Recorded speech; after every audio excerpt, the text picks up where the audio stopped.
नमस्कार दोस्तों, मैं हूं डॉक्टर शिल्पी चौहान और स्वागत करती हूं आप सभी का अपने चैनल अवेयरनेस विद सक्षम पर।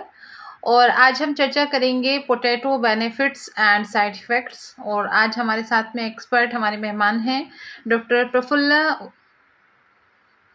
उद्यान शाह, अध्यापक सहायक food and nutrition, Shrimati JP Shroff arts college Valsad Gujarat से मैम हैं। मैम, आपका हमारे शो पर बहुत बहुत स्वागत है।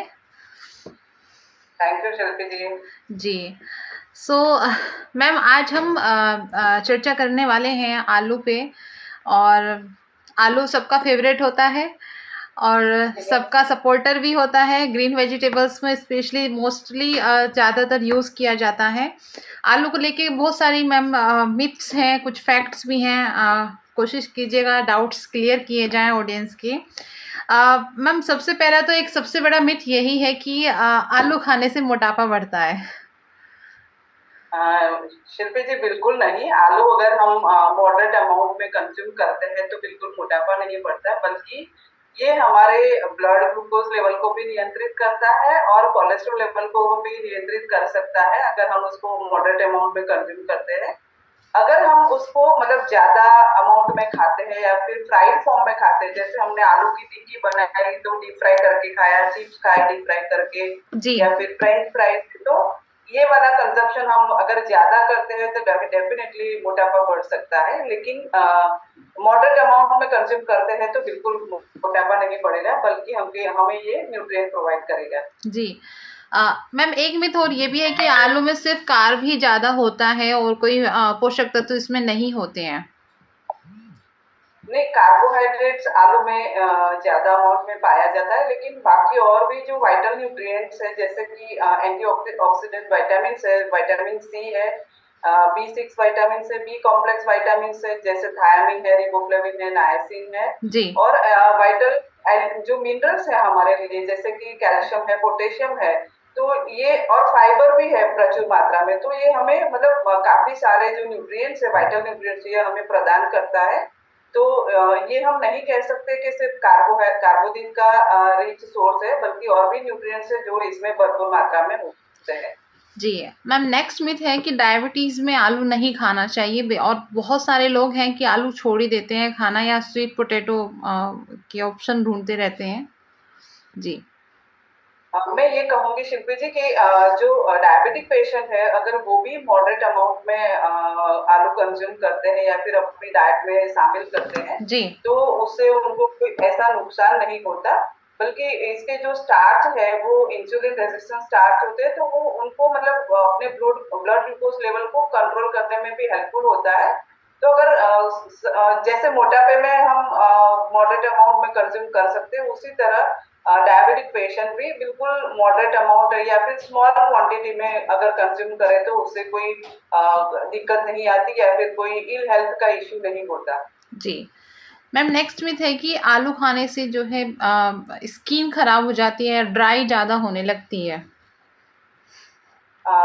खाने से स्किन बिल्कुल खराब नहीं होती, या जो आलू जो है वो हमारी स्किन को बिल्कुल ज्यादा चमकदार बनाता है, और उसका जो रस है हम उसको टोनर के फॉर्म में भी यूज कर सकते हैं, और काफी ब्यूटी ट्रीटमेंट में भी आलू के रस का या फिर आलू के किसी भी फॉर्म का उपयोग किया जाता है ब्यूटी को एनहेंस करने के लिए। जी। तो ये हम बिल्कुल नहीं कह सकते कि ये स्किन को खराब करता है या फिर ड्राई करता है, ये हमारी स्किन को और बेहतरीन बनाने में हमें मदद करता है। जी मैम, आलू खाने से गैस ज़्यादा होती है।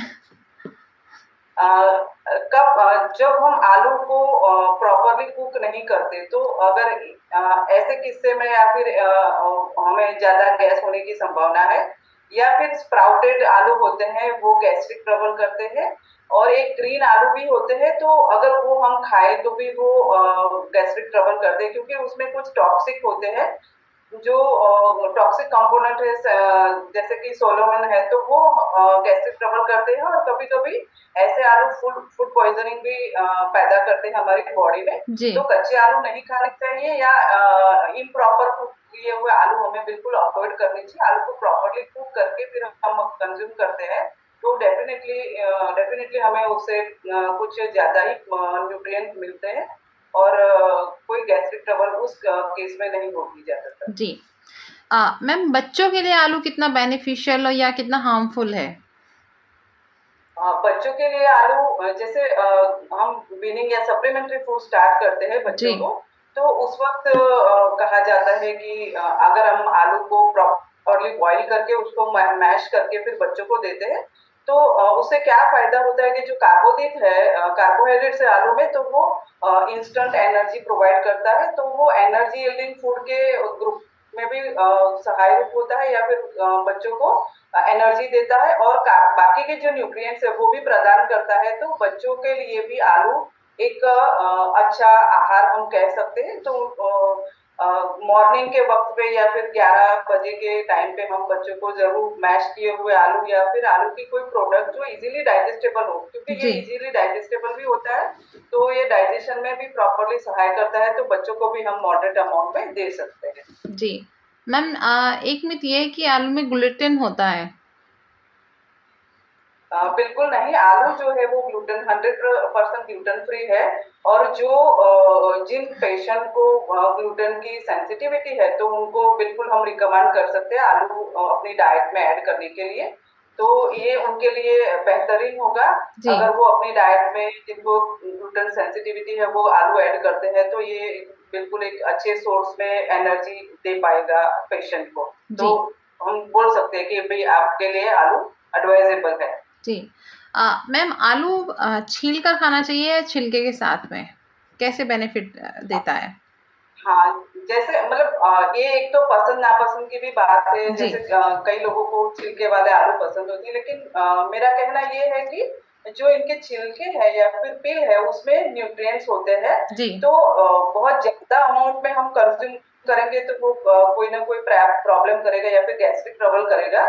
तो पसंद पे, लाइक्स पे भी डिपेंड्स करता है। और हम अगर खा भी लेते हैं, तो अगर वो मॉडरेट अमाउंट में है, तो हमारी बॉडी में डाइजेस्ट हो जाएगा। अदरवाइज ज़्यादा अमाउंट में कंज़्यूम करते हैं, तो वो थोड़ी बहुत दिक्कत क्रिएट कर सकता है। तो मतलब छिलके के साथ ना खाए या खाए, उससे कोई ज़्यादा फ़र्क नहीं पड़ता, क्योंकि फिर भी छिलके में जो न्यूट्रिएंट्स है वो ज़्यादा अमाउंट में होते हैं। जी। तो अगर हम थोड़ा बहुत कंज़्यूम करते हैं, तो हमारे लिए फ़ायदा कारक ही रहता है। जी। मैम एक मिथ ये है कि जैसे बच्चों को बहुत ज़्यादा फ्रेंच फ्राइज़ पसंद होते हैं और या चिप्स भी खाते हैं। तो बेसिकली क्या होता है, ये डीप फ्राई होता है, तो क्या डीप फ्राई करने के बाद में जो इसकी न्यूट्रिशन वैल्यू है वो बनी रहती है या वो ख़त्म हो जाती है? वो एक जंक फूड बन जाता है नहीं, फिर? ओके।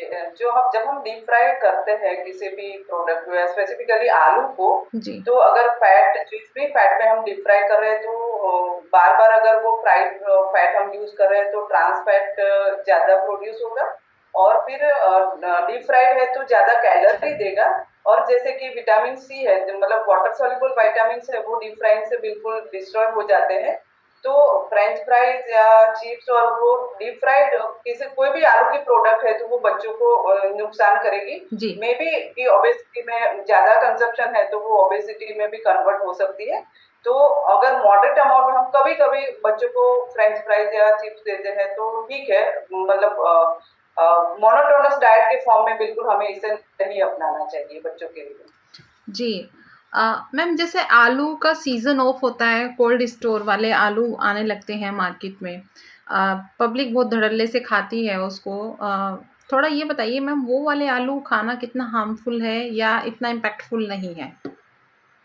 आलू का जो स्टोरेज पीरियड है ना, वो उसी पीरियड में अगर हम कंज्यूम करते हैं, तो कोई बात नहीं, वो ठीक है। जी। लेकिन अगर उसमें स्प्राउटिंग शुरू हो गया, तो स्प्राउटिंग होने के बाद वो जो आलू है वो बिल्कुल हमें नहीं खाने चाहिए, जी। क्योंकि उसमें हो सकता है कि जो टॉक्सिक सब्सटेंस है वो हो सकते हैं।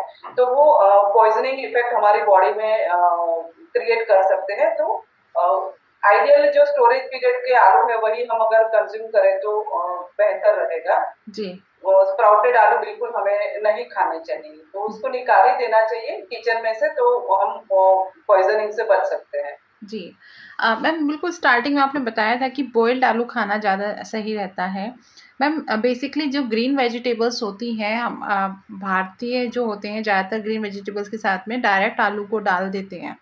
तो उस सीन में और बॉइल्ड आलू के कंपेयर में कौन-सा मैम बेस्ट है ग्रीन सब्जी के साथ बनाने में? जैसे हम बिल्कुल मैश पोटैटो यूज़ करते हैं और किसी और सब्जी के साथ या किसी और फूड ग्रुप के साथ उसको कंबाइन करके हम आलू को यूज़ करते हैं, जी। तो उसकी जो न्यूट्रिशनल वैल्यू है वो इम्प्रूव हो जाएगी। जैसे कि आलू के साथ हमने पालक का यूज़ किया, कोई जी। भी हरी पत्तेदार सब्जी को कंबाइन करके कोई भी हमने रेसिपी बनाई, सब्जी बनाई, तो वो ज़्यादा उसकी न्यूट्रिटिव वैल्यू को इम्प्रूव करता है। तो अ, बेटर है कि हम कंबाइन करके कोई रेसिपी बनाकर कंज्यूम करें, तो उसका जो वैल्यू है, न्यूट्रिशनल वैल्यू है, वो बढ़ जाएगा जी। और बिल्कुल अच्छी तरह से वो डाइजेस्ट भी हो जाएगा। तो मैं ये ज़रूर कहूँगी कि कॉम्बिनेशन ऑफ जो भी अदर फूड ग्रुप है, उनके साथ हम कंबाइन करके पराठा के फॉर्म में या सब्जी के फॉर्म में ले सकते हैं। जी। मैम एक कन्फ्यूज़न ये होता है जैसे अगर कोई भी अपना वेट रिड्यूस करना चाहता है तो सबसे पहले फर्स्ट नंबर पे आलू आता है उसके कि आलू छोड़ना है। तो वेट रिड्यूस करने में मैम क्या आलू एक ऐसी भूमिका बन गई है आलू को ज़बरदस्ती की कि आलू को एक ऐसा उसे बना दिया गया है कि ये सस्पेक्ट है, इसको पहले हटाया जाए या ये एक मिथ ही है? हाँ। नहीं, ये विधि है। मैंने आगे भी बोला कि जी। अगर हम मॉडरेट अमाउंट में कंज्यूम करते हैं, हाँ तो जी। ये कोई हमें नुकसान नहीं करता। अगर हमें वेट लूज़ भी करना है, तो भी अगर आप मॉडरेट अमाउंट में आलू का कंज़म्पशन करेंगे, तो वो भी आपके लिए फ़ायदे कारक ही रहेगा, क्योंकि ये वेट लूज़ करने में भी आपको हेल्पफुल होता है आपकी बॉडी को। तो ज़रूर ऐड करना चाहिए, अगर आप वेट लूज़ करने के लिए रेडी हो रहे हैं या फिर वेट लूज़ कर रहे हैं, तो जी। भी आलू को हम अपनी थाली में एक अलग-सा स्थान दे सकते हैं और उसके बेनिफिट हम ले सकते हैं, मैं ये ज़रूर से कहूँगी। जी, जी, जी, बहुत अच्छा। मैम इससे अलग यदि आपके माइंड में कुछ और सुझाव हैं, कुछ टिप्स हों तो अगर आप हमारी ऑडियंस के साथ शेयर करना चाहें? बिल्कुल जब भी न्यूट्रिशन की बात आती है, तो जो फूड है वो हमारा एक अहम रिक्वायरमेंट है और उसी फूड से हमारे बॉडी के सारे जो फिजियोलॉजिकल फंक्शंस हैं वो होते हैं। तो कोई भी फूड है, वो चाहे वो ड्राई फ्रूट हो, कोई भी सब्जी हो, सीरियल्स हो, कुछ भी, तो सबके बेनिफिट्स भी है और डिसएडवांटेजेस भी है। तो उसके उन दोनों को ध्यान में रखते हुए हमें किसी भी फूड का कंजप्शन करना चाहिए। और हमारे यहाँ सीज़न के हिसाब से भी हम फूड कंज़म्पशन पैटर्न हमारा होता है। जैसे सर्दी है, सर्दी के सीज़न में ज़्यादातर हम ऐसे कंद वाली सब्जियाँ खाने का प्रेफ़र करते हैं। जी। और गुजरात में स्पेसिफ़िकली हम जो एक सब्ज़ी बनाते हैं, संक्रांत पे उसको ऊंधिયું बोलते हैं। जी। तो उसमें सारी कंद वाली सब्जियाँ होती है, जी। तो वो एनर्जी प्रोवाइड करती है और इसलिए अच्छा है। मतलब मैं ये कहूँगी कि मॉडरेट अमाउंट में खाना चाहिए। सीज़नल फूड है, तो वो सीज़नल जो पीक सीज़न उसका होता है, उसमें भी खाना चाहिए। तो हम उसका मैक्सिमम बेनिफिट ले सकते हैं, उसके न्यूट्रिएंट्स का, और हमारी बॉडी को हेल्दी रख सकते हैं। जी। मैम काफ़ी अच्छी आपने जानकारी दी, बहुत सारे आज आपने डाउट्स क्लियर करे हैं और हम उम्मीद करते हैं कि हमारे दर्शक जितने भी कन्फ्यूज़न हैं आलू को लेके आज उनके भ्रम और भ्रांतियाँ दूर की हैं आपने मैम और अपना बहुमूल्य समय दिया मैम, उसके लिए बहुत-बहुत धन्यवाद। थैंक यू शिल्पी जी, आपने भी मुझे आपके चैनल पर जी। आकर मेरे व्यूज़ शेयर करने के लिए एक मौका दिया है। जी, जी। फिर भी हम मिलेंगे ज़रूर नेक्स्ट टाइम जी, पे जी। भी और ऐसे ही किसी अच्छे वाले टॉपिक पे डिस्कशन करेंगे। जी। तो मैं भी यही आशा करती हूँ कि जी। हम अपना जो ये रिलेशनशिप है वो कंटिन्यू करेंगे। जी। आपका भी बहुत-बहुत धन्यवाद। जी, जी। और टीचर्स का काम और आपकी चैनल का काम क्या है कि लोगों को जागरूक करना, जी, और जी। जागरूकता से हम काफ़ी कुछ बदलाव ला सकते हैं। जी। स्पेसिफिकली जो हेल्थ फील्ड है और लोगों की हेल्थ के लिए अभी कितने सारे मतलब ऐसे डिजीज और ये इतना प्रिवेलेंस बहुत ही बढ़ गया है। जी। तो हर नागरिक जागरूक होगा, हर स्टूडेंट जागरूक होगा, तो हम अपने देश को हेल्दी रख सकते हैं और बिल्कुल। अपने इनडायरेक्टली हम उसकी जीडीपी बढ़ाने में भी हेल्पफुल जी, हो जी। सकते हैं। जी, thank ma'am. You so much. जी, जी। बहुत-बहुत धन्यवाद मैम। Thank you. जी। Thank you.